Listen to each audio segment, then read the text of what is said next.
Hey everybody, Coaching Beyond with Coach Sagasta. Thank you so much for tuning on. I appreciate you guys for being on at this moment.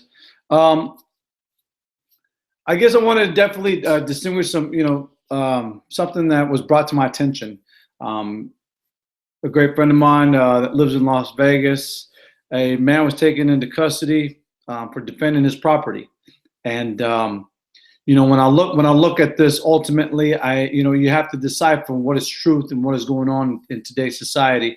And as you see, Coaching Beyond is empowering tomorrow's leaders. And I express that to you right now because I see a 13-year-old young man whose life is no longer with us. And my heart goes out to the parents. Being a father, being a sports coach, and a life coach in life today, my heart definitely goes out to all the parents that lose their children. I don't know what that pain is like, nor do I want to.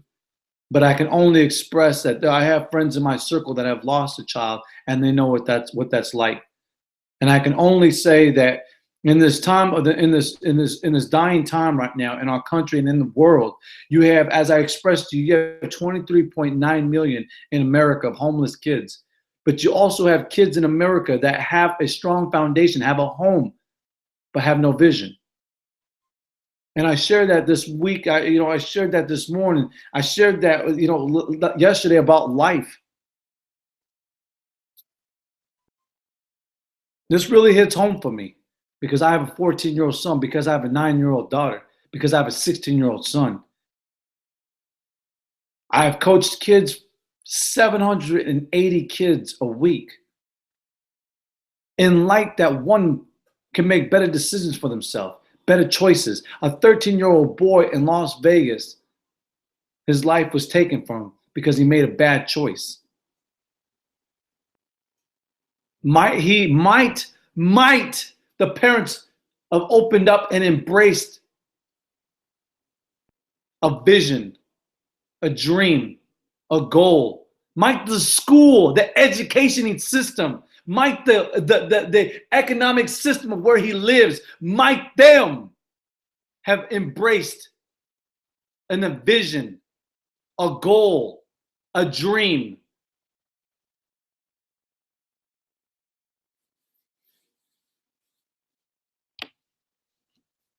13 years old.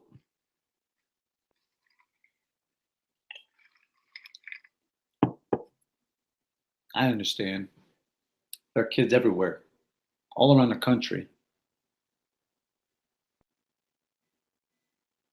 all around our country.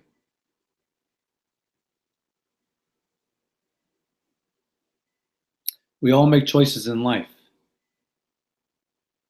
The Bible is very, very, the biblical time, the Bible is very discreet when it says, where there's no vision, there is no hope. The people perish. Where there is no vision, there is no hope. The people perish. Listen, until you bring back a vision of hope within the hearts of man, nothing will ever change.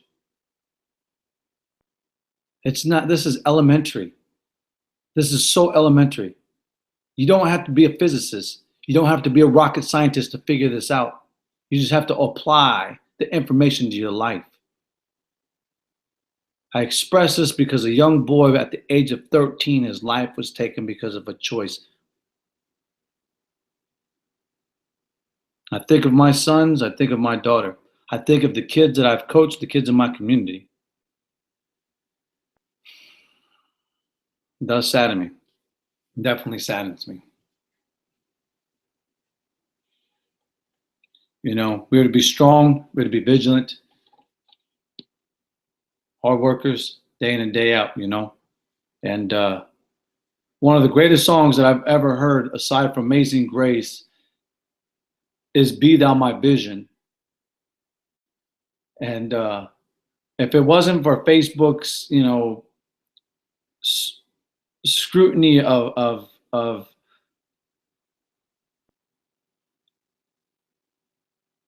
of taking me off Facebook because I play music,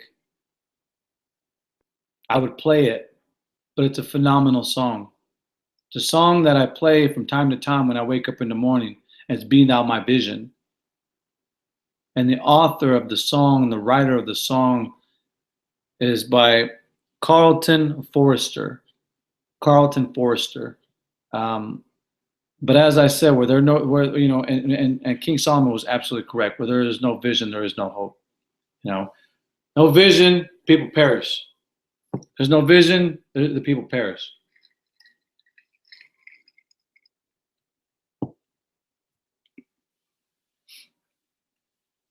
13 years old. Went to Lawrence Junior High School in Las Vegas. Junior high kid.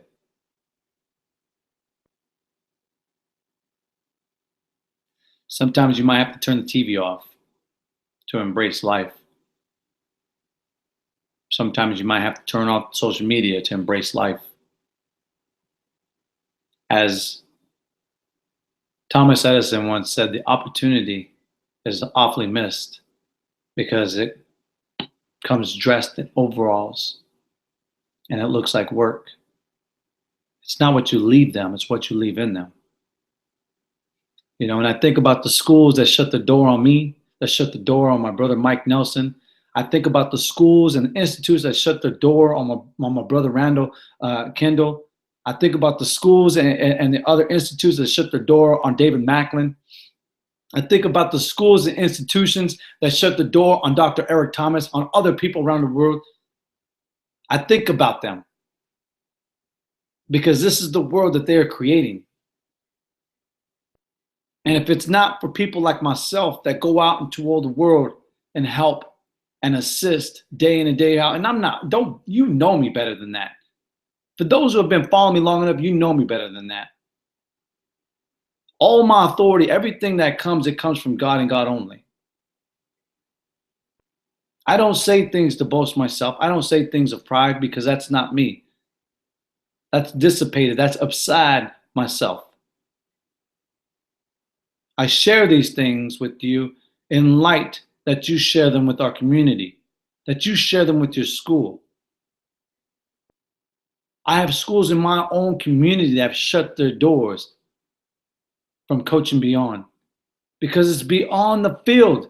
It's beyond the basketball courts. It's beyond the tennis courts. It's beyond the football field. It's beyond that. It's to the heart. It's beyond. 13-year-old boy, his life was changed. His parents' lives were changed. This boy's community has been changed.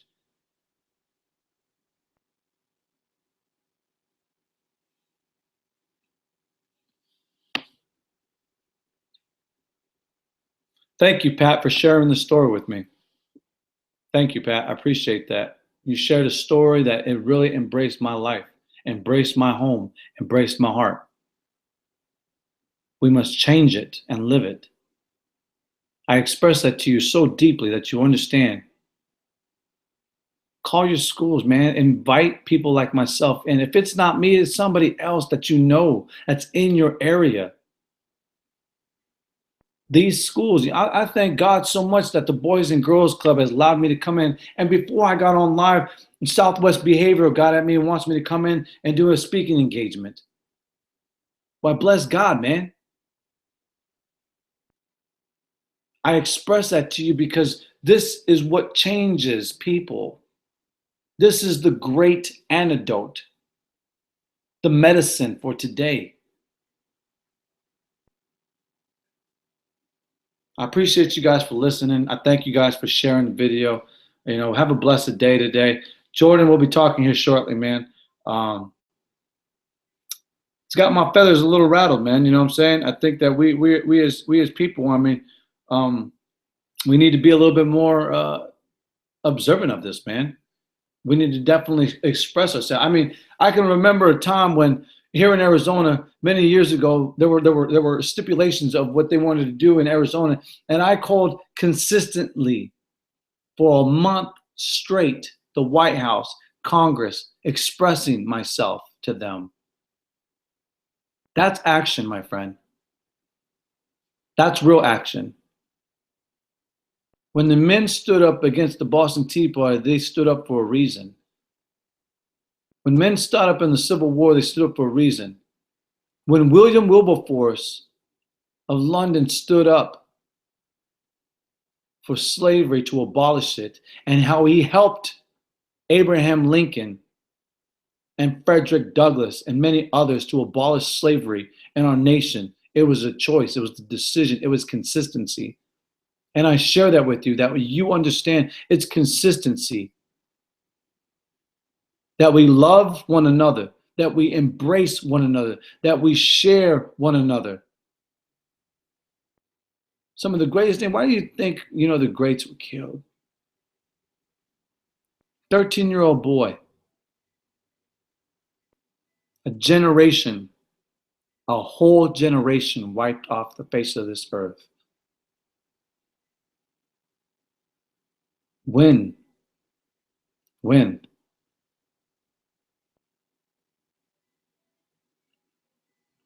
My 15-year-old is alive today only because I did not give up until he got the help he needed. Rose, thank you so much for your comment. And it's true. It is absolutely true what she said. I can only wish that my mother, but you know what? Michael Smalls, my mentor, who graduated from the Notre Dame, University of Notre Dame. As I expressed earlier in my conversation, I wear this sweater because of him. Because the University of Notre Dame impressed upon an individual to be not just a phenomenal football player, but a phenomenal person in life. And Michael Smalls was that for me. In 1994, he impressed into my heart a seed. Being young himself, he couldn't really water it from time to time. But in 2015, another individual really watered it. And in fact, this morning I texted him and I told him, thank you. I cannot express my gratitude, my love, my appreciation for Dr. Thomas and Michael Smalls and my God and my wife. And for all of you guys on Facebook that continue to support and share my videos, thank you. That in light, individuals like this right here won't be taken. That schools and institutes would open their doors and welcome people like myself into their institute, into their building, to share a message that might change just one. If it's just one, then so be it. Let it be just one then. But if it's 50, let it be 50. If it's 500, let it be 500. If it's 1,000, let it be 1,000. But just open the door. That's all I ask, I don't ask for money. I don't ask for any of that.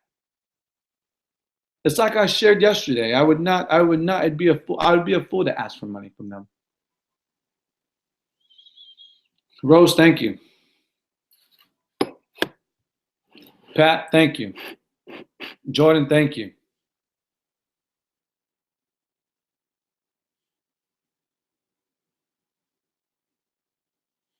What sentence are you talking about, Rose?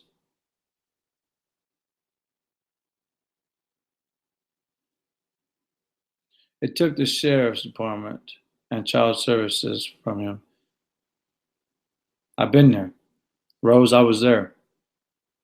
My sister left me abandoned on the street. Social services picked me up, put me into foster care, put me in a group home, put me into a boys' orphanage. I remember those days vividly. I remember those days vividly. I remember the days and the years that I was molested vividly because they pushed me to greatness every single day. Every single day.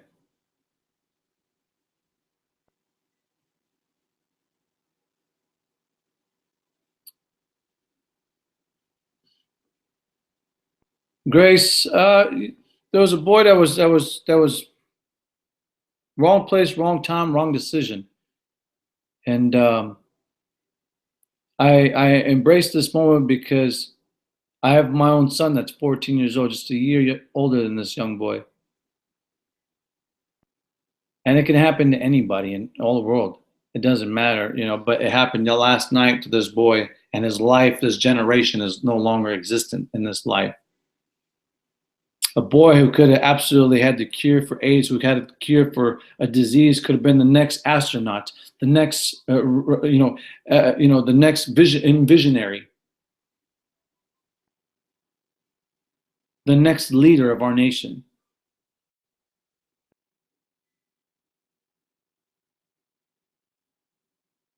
And what really strikes me odd about this article is the last portion of the article, and I'll read it. It says Francisco's death marked the 158th homicide in metro jurisdiction this year, the highest total since 1996. Who in their right mind, what editor, what director would allow that portion to be in their paper? I'll read it once more that you understand. Francisco's death marked the 158th homicide in Metro's jurisdiction this year, its highest since 1996. Should we care anymore about the total, about the number?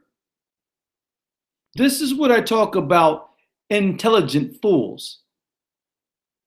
This is what I look at when you say you graduated from Princeton, you've graduated from Yale, and all these other institutes out there, that you have lost your marbles. You have lost your mind. Because when you put a number like this, you are elevating a statistic. You are elevating a number. You are putting it on a trophy, on a mantle before the biggest fire. Are you serious? I couldn't be no more blunt than I am this moment, but this is plain ignorance.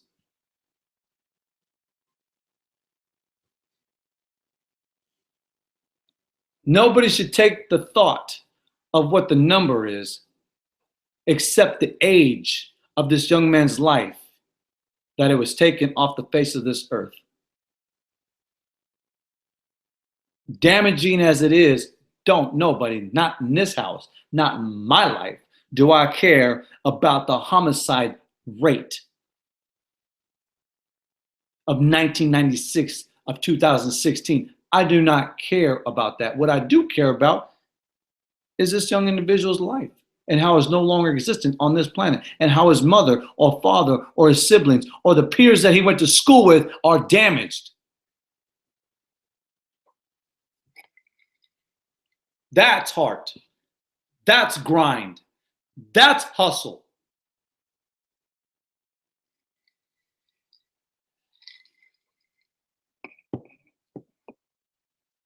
Be a visionary.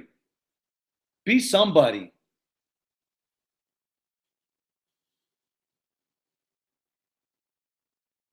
Thank you, Rose.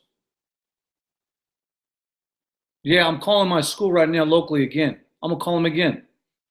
If they shut the door on me, that's strike two. Strike three. And I'm going to embrace this young man.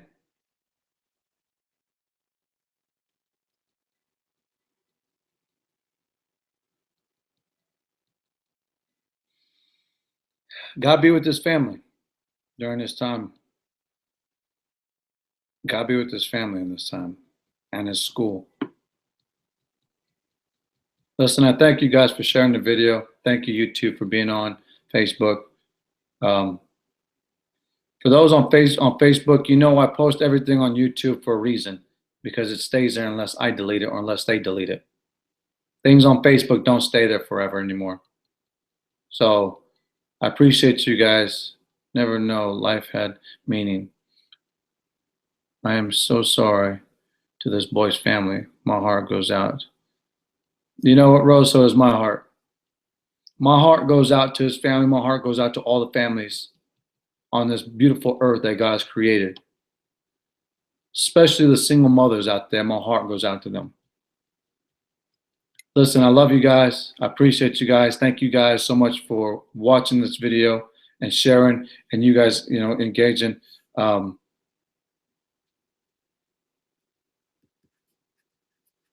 Make today great. Make the rest of today great, please. And, you know, be a blessing to somebody. You never know what you could do. Be a blessing to somebody. I'll see you guys tomorrow morning.